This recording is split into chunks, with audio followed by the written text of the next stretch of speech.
of Tampa Stadium on Dale Mabry, Tampa. Moments away from the kickoff, we're joined by the head coach, Sam Wyche. Sam, I guess the adventure's ready to begin. Well, it's ready to begin. I've got this wet spot down here. You know how they say that you're really not a man until you've actually wet yourself just before a game. The guys are all fired up. We're excited about it. I don't know what's going to happen here in the next 3.5 hours, but I know one thing, we're going to be giving our best shot. We've heard all about the offense. What about tonight? Do you emphasize the passing game any more than the running game? No, we're going to be looking at people more than anything else. We've got to evaluate the running game, the passing game, the kicking game, all of it on both sides of the ball, offense and defense. And we're going to put a lot of players in the game. We want to get the ball in everybody's hand if they're a ball carrier. We'd like to see the passers attempt long, short, quick, passes. And so we've got something we can measure and just see where we are. I think that's as much as anything what we want to do when we finish here, get nobody hurt, and walk away saying, okay, this is where we are. We've got this to improve, and we're solid somewhere else. Speaking of players, I know you have to look at everyone, but are there any spots on the field that you might have your eyes pointed to a little bit more? Oh, I don't think so. I mean, it'd be unfair to say we have. We've got tighter battles going at certain positions. The offensive line's got to sift itself out. We've got real good competition at middle linebacker between Reggie Burnett and Calvin Tiggle. The defensive secondary is still some shuffling to do, but all of those guys look very good. I just think we've got this is going to be fun. I'm looking forward. The guys are excited about it. We've got a smile on our face, but the game face is just underneath that epidermis. You've mentioned that building this team into a winner was going to be a marathon instead of a sprint. So the fans watching back home, I mean, what should they expect from this first game? Well, a good effort, period. I mean, we're going to give it our best shot. I told the guys right now, I said there's a peace, there's kind of a calm that comes over you right before the ball game. If you know you've totally prepared yourself, you've worked hard, you've run all the laps, you've been through all the drills, you're ready to play. Now give it your best shot, and let's see who the best team is tonight. And that's where we are, and I think the team is comfortable with that. Now, this will be our worst performance, I hope. I hope this is the worst game we ever play. That means we're getting better and better and better as we go. Sam, thanks. Good luck. Okay, thank you.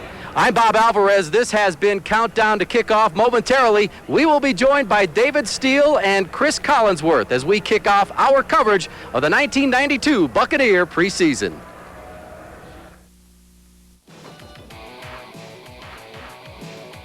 WTOG Channel 44's sports presentation of Countdown to Kickoff has been brought to you in part by your Florida Jeep and Eagle dealers. Cool station.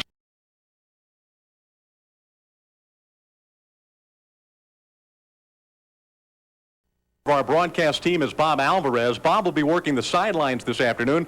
Let's go down on the field now to Bob for some pregame comments. Bob? Well, Dave, it's pretty warm down here, but let's talk about the football game. Sam Wyche has set several goals for his team. There are two priorities. Offensively, he wants to see them execute what they've learned in training camp. Defensively, it's simple. He wants to see if they can stop the Denver Bronco running attack. And another thing that Sam Wyche wants to do today, he'd like to take a look at all 62 players who made it. Today. After the first Buccaneers series, they came off the field, and head coach Sam Wyche remained very positive. He told them, we played all right. The only thing that went wrong is that we hurt ourselves. Meanwhile, offensive line coach Bob Wiley was speaking to the offensive linemen and readjusting some of their blocking schemes. We'll see if it works. Well, not the way, obviously, Coach Wyche wanted this thing to begin.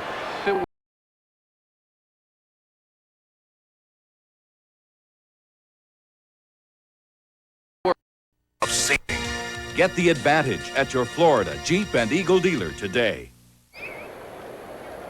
Well, there's a look at the skies to the west, and it looks as though we may get a little bit of rain here. You saw the Bucs secondary get burned earlier in this ball game. They are hurting with veteran Ricky Reynolds holding out. They are also hurting because Mark Robinson probably will not play tonight. During the warm-ups, he aggravated that arch injury on his foot. Robinson, an 8-year veteran at safety, they won't have him in this ball game. We'll see how the secondary recuperates. Just a moment. Muhammad. We'll see.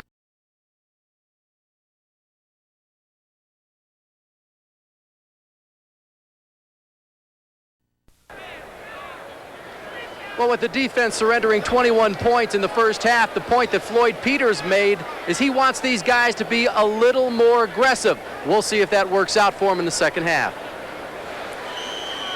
Of course, a lot of that problem in the first half, I think you got to give Denver some. To WTOG 44. You know, prior to the game, we talked about the goals that Sam Wyche had for this team in their first preseason game, and one of his priorities was he wanted the offense to show that they could execute. Now, after the interception by Erickson, Wyche continued to harp on the fact that we're continuing to hurt ourselves. He wasn't necessarily mad about the interception. He's mad because the offense is not taking advantage of some of the things the Denver defense is giving them. Denver's defense is... Okay, give me the binoculars. Binoculars. They're on the hall table next to the tickets. Isuzu, practically amazing. Now, from 44 News at 10, Tampa Bay's First Look at Sports. First Sports with Bob Alvarez. Well, good evening, everyone. Glad you could join us tonight. We'll start with the USF Bulls, who have not won a conference game on the road since last February. Tonight, at Virginia Tech, they weren't in it from the start. A defensive lapse early for the Bulls. Hokies out to an 11-0 lead, 36-17 at the half. Yeah, that'll drive a coach to, well, Chucky Atkins injured his ankle early in the game. That was part of the problem. He sees Jesse Salters get one to drop. Bulls lose 67-54. We're rolling the remainder of today's basketball scores. Atkins over on the bench.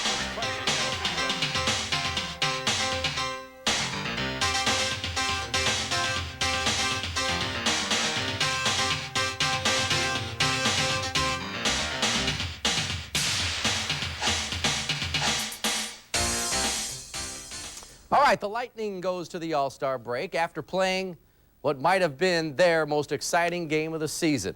Against the Islanders, they were down 2-0. Gratton shoots. Peter Klima's there with the rebound. Cut the Islanders' lead down to 2-1. We'll pick it up for you in the second period. Nice pass. Klima to Danton Cole. That cut the lead down to 3-2. The prettiest goal of the season, a mixture of Nureyev, Jordan, and James Brown. That is Brian Bradley. Game was tied at 3. Chris Gratton with the slap shot. That gave the Lightning the win, and here's a look back at the first half of the season. The fact that we've been healthy, I mean, that was a big part of the first half of our season, and we had a lot of injuries, and when you're using different guys on different lines, it's hard to get some cohesiveness, and now you're starting to see some of that. And I think a lot of that, too, is we're playing a lot sounder with the lead. And last month or so, we've really worked hard on defending the lead and holding it, and we have had good goaltending and good defense along with that. And the Bradley goal's worth another look, isn't it? For the second consecutive year, Brian going to the All-Star game. His thoughts on that and more tomorrow night on First Sports when Pat Boyle talks with the All-Star, Brian Bradley. All right, on Tuesday night, there was a record set in the NBA. We'll give you a chance to take a guess in just a couple of seconds.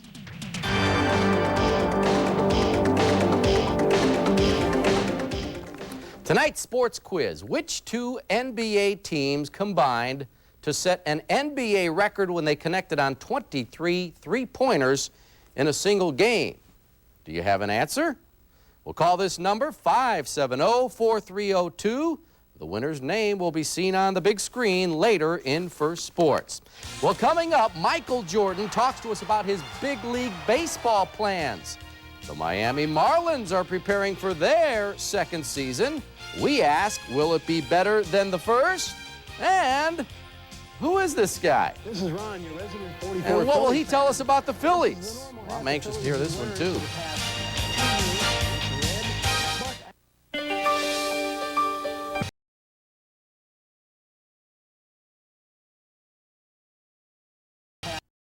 Scott Buick, US 19 North Pinellas Park and 34th Street South, St. Petersburg. Well, there's one way to tell when someone is serious about something. They hold a press conference, and Michael Jordan is serious about playing baseball. He says he'll never be a Reggie Jackson or a Barry Bonds, and he's not out to make money or sell tickets. He likes the challenge of proving the critics wrong, and today he talked about the adjustment from one career to another. Naturally, I don't know what it takes to be a professional baseball player because I've never been that. But, you know, one of the things that I'm trying to do and learn is simulate certain situations from professional basketball in terms of the pressures, in terms of, you know, the work ethics to make the change if I can. I still doubt it. Florida Marlins went into the offseason knowing they at least had a better record than two other National League teams a year ago. Now, how will they follow their rookie year? Pat Boyle is with the Marlins. Florida spring pastime is less than a month away, so players like the Marlins' Orestes Destrada are already swinging into action.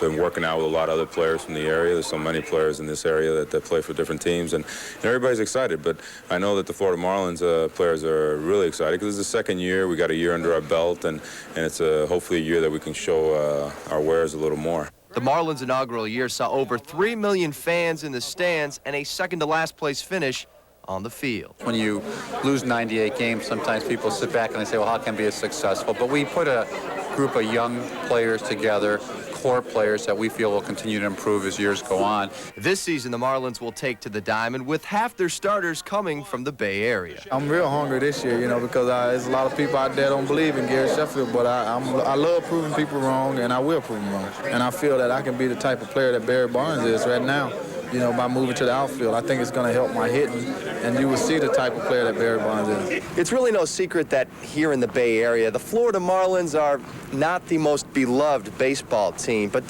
this week in St. Petersburg, the Marlins set out to change that image with a trip to All Children's Hospital.